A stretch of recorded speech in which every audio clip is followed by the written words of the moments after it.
Hello, I'm Salman Rushdie, and I'm the author most recently of Quichotte, which is the novel I'm here to talk about. As the title suggests, it's a novel in part inspired by a very great novel by Don Quixote of Miguel de Cervantes, and I guess it has a version of that story, a version of a kind of silly old fool and his sidekick making their way across America on an absurd quest for love. Having said that, it's not really much more like Don Quixote than that, because I found as I was thinking about the book that the characters became very much their own creatures, my creatures, rather than his. What I had wanted to do, I started out with the idea of writing some kind of a road novel. My previous two books had been more or less entirely set in New York City, and even when I was writing the previous novel, The Golden House, I was telling myself that next time you have to get out of town, and so I had this idea of a novel that would somehow range widely across the country, and try and do two things. One was to try and somehow take the measure of America at this particular moment, and the other aspect of that is to do something which sort of teachers teach you not to do, which is to write right up against the present moment, to try and write a book, as it were, about the day before yesterday. And that's a dangerous thing, because if you do that wrong, then very quickly your novel begins to read like yesterday's papers. But if you do it right, then with any luck you can capture that moment, and that's what I hoped for. And so my version of Don Quixote, my Quichotte, is the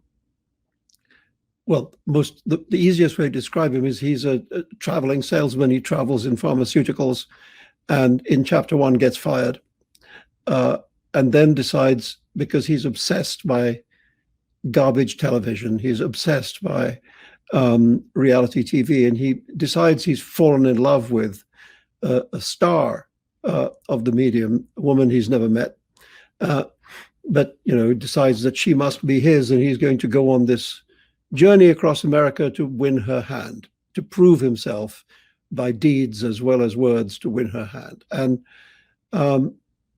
he's childless, but desperately wants to have a child. And so also in chapter 1, he conjures up a child out of his imagination, out of his deep need for a child. A child appears who he gives the name of Sancho. But my Sancho, as that anecdote indicates, has maybe less to do with Sancho Panza than with Pinocchio, another character born out of his father's need for a child, and who then becomes obsessed with the business of being real. So since one of the big themes of the novel is reality, and about the kind of breakdown in reality in our time, the kind of contested nature of reality, what is real, what is fake, the book tries to deal with that. And I thought it was a nice thing that the character of the book who is most fictional, who is dreamed up by one of the other characters, is the character who's most anxious to be real and to have an idea of the real. So this odd couple, the former traveling salesman and his imaginary child, travel across America in search of the lady of his dreams. And on the way, they encounter America. They encounter all sorts of aspects of America, including racial prejudice. As a reader, I don't like reading books that have no sense of humor, and I don't like writing them. And I think humor is a way of, if you do it well, humor is a way of getting past people's defenses. If you can make somebody laugh, they'll listen to you, tell them anything, and it's much harder to make people laugh than to make people cry. Making people cry is not really difficult at all. Making people laugh is dangerous and difficult, because if you think you're being funny and you're not, that's awful. But if you are being funny, then people warm to your way of talking, and they were able to enter into the world that you're creating for them. So humor of various kinds, including the very dark humor of satire, has always been a way of uh, of enticing audiences and readers into what might otherwise be a dark world. And there's one chapter in this novel which owes a real debt to the idea of the absurd. And specifically to the work of the playwright Eugene Ionesco and his play Rhinoceros. Rhinoceros is a play in which, in a small provincial French town, people in the town are turning into rhinoceroses. And in my novel, there's a town in New Jersey which is fictional. It's an imaginary town in New Jersey, in which people are turning into mastodons. I don't believe this is actually happening in New Jersey, but it might be. And the point about that is, when Ionesco wrote Rhinoceros, he was writing about what can happen in a society when the rifts in the society are so deep that our neighbors begin to seem monstrous to us, that people who we knew, whose children played with our children, are now so alien from us that they seem to us to be monsters. And I had the feeling that maybe we're living a little bit in that kind of a time. And so I borrowed most of Ionesco's idea. I thought, I can't have rhinoceroses because he's got rhinoceroses, so I had mastodons instead. Well, I've always believed that kind of high imagination, to take the real world and to magnify it or lampoon it or make it surreal, is a way of attracting a lot of readers. I've always really liked the idea. The Russian critic Bakhtin talks about the Carnivalesque, and I've always liked the idea of the novel as a kind of carnival, in which you have all kinds of acts competing for your attention, and the carnival is a thing that you enjoy. But in the midst of the carnival, all kinds of darker figures can also emerge and be a part of that carnival. The devil is often a part of the carnival. Not in my book, or not in this book. One of the others, yes. So I just think it's a way of creating. I really believe very strongly in the principle of enjoyment. I think one of the first things you want to do as a writer is to provide your readers with pleasure, and that can be done in a number of ways. It can be the pleasure simply of language. It can be the pleasure of story.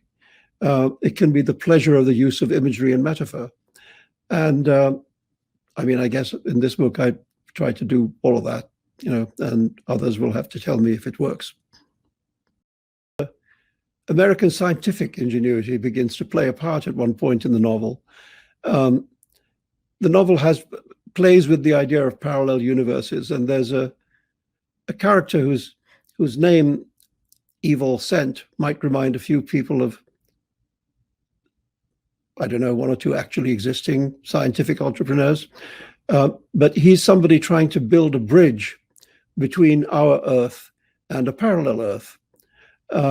And of course, American scientific ingenuity we've been seeing very recently has been extraordinary. The idea, things that we would have thought of as science fiction until very recently are now turning into science fact. The idea that you can send a rocket to a space station and then bring it back down and park it and use it again is something which one would have thought of as a fairy tale until very recently.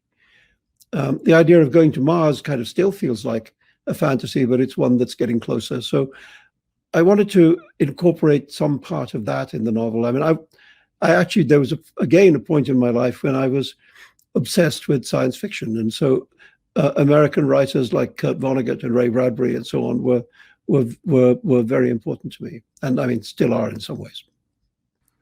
Well, where I am physically is in my workroom in Manhattan. You can see there's a few books over there. I've changed as a writer. It used to be that I was a real planner. I used to need a lot of architecture before I could start putting flesh on it, so to speak. I've become more willing to see where the story leads me than I used to be, just to sort of start out with the kernel of something and to discover it in the doing of it. And the last few books I've written have been written in that way. And so is this new thing, which I don't even fully understand yet, but it's something showing up on the page. So I hope it'll turn into a book at some point. I do think that right now, the kind of ingenuity we need most is medical and scientific ingenuity. And because the thing that will begin to bring this awful episode to a close is the discovery of a vaccine, and the fact that so many brilliant minds are applying themselves to that task right now, is a cause for optimism, and I hope that will bear fruit. I think what novels do in times of upheaval and turmoil, what literature has always done, is to give readers new ways of framing the world. To respond to the times by saying to readers, okay, let's look at it this way. Instead of the way you're used to looking at things, let's look at things another way. And if you do that right, then that can kind of open doors in people's heads and enable them, one hopes, to begin to think about things in different ways. I mean, one way of looking at this is that I was talking about reality as a kind of contested place now. In the great age of the realist novel in the 19th century, reality was, broadly speaking, not contested. There was an agreement between writers and readers about what the world was like, and on that agreement, that became, if you like, the foundation on which the realist novel was built. But we don't live in that world. We live in a world in which one man's truth is another man's fake news, and an enormous contest is going on about the nature of reality. And when reality becomes as fragmented and as much a subject for dispute as that, then as a writer, we writers have to recognize that we can't simply assume that between ourselves and our readers there will be an easy agreement about the nature of the real. So that contested, fragmented, fractured nature of the real has to become a part of how we show the world. And maybe by showing the world as that, it allows readers to think about that and to think about what kind of world in the end they want to make out of this presently fractured world. Well, one of the books that from my earliest days was very important to me was the book called The Thousand Nights and One Night, which people colloquially call the Arabian Nights. My father had a translation of it in his library, which as a young person I used to dive into, partly because it's full of sex, and in the Richard Burton translation, which I had, there were also extended footnotes, which were also all about sex. So a young reader found that interesting. It's also just a pyrotechnic feat of storytelling. And anybody who's interested in the telling of stories would do well to have a look at it. It's not at all a children's book. I mean, because bits of it, like Aladdin and so on, have been made into cartoon feature films, people think of the Arabian Nights as maybe a book for younger readers, but it really isn't. It's a very adult book, not just because of the sex, but also because very deep ideas of philosophy and mysticism and so on are being explored in it. It's a kind of world-encompassing book. And I guess my instincts as a writer have also been kind of maximalist. I think I've always thought the two good ways of writing are maximalism and minimalism, and nothing much in between. I've also tried to write books that take great big armfuls of the world and try and find a way of including it in a book. And The Thousand and One Nights just has the whole world in it. So it's a very good role model and very inspiring to look at. Also, I think it just is a way of reminding myself as a writer of the importance of story. There there have been writers in the last 100 years or so who have felt that storytelling, narrative, is a less significant part of what they're doing than character and mood and place and language and all the other tools that the writer has. But for me, story has always been at the heart of the project. I mean, the way I've always said it to myself is, if you want to build a big car, you should put a big engine in it. And the story is that engine, I've always felt. So books like compendiums like the 1001 Nights have been helpful to me from the beginning of my writing life until the present.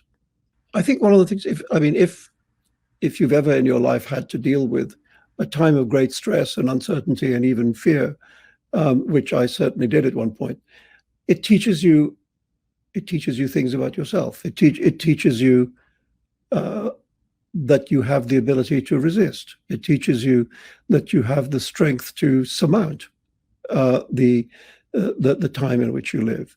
And as human beings, in fact, we do. And very often, until the difficult question is asked of us, we don't know if we have that much strength. And it's remarkable, I think, that when human beings are asked difficult questions by their lives, that they find depths in themselves, resources in themselves, which they didn't suspect that they had. And they come out of the experience with that knowledge. They come out strengthened, and able to deal with the world in a better way, And the question of facing up to fear, I think, is very important, because fear is a thing that paralyzes the mind, and the only way of dealing with it is not to pretend that life isn't scary, because life can be scary. It certainly is right now, but to find a way of putting that fear. The way I would think of it is by putting that fear in a box and putting it in the corner of the room so you can get on with your day. Because if you allow it out of the box, it takes over your day and you can't do anything else. So that learning not to ignore fear, not to pretend there's nothing to be afraid about, but learning how to set it to one side so that you can go on being the people that you want to be. I think that's important.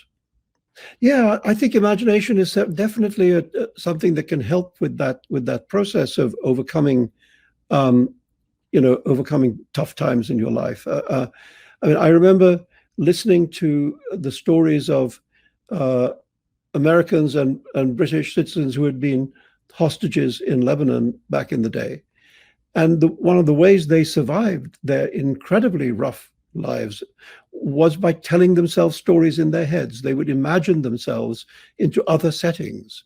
They would imagine themselves into farms where they would look after the animals and build sheds, and in other words, live in an imaginary world in order to survive the difficulties of the actual world they were in. So yeah, the imagination is an amazing tool, and hopefully books, novels have some part to play in helping people deal with this very rough time.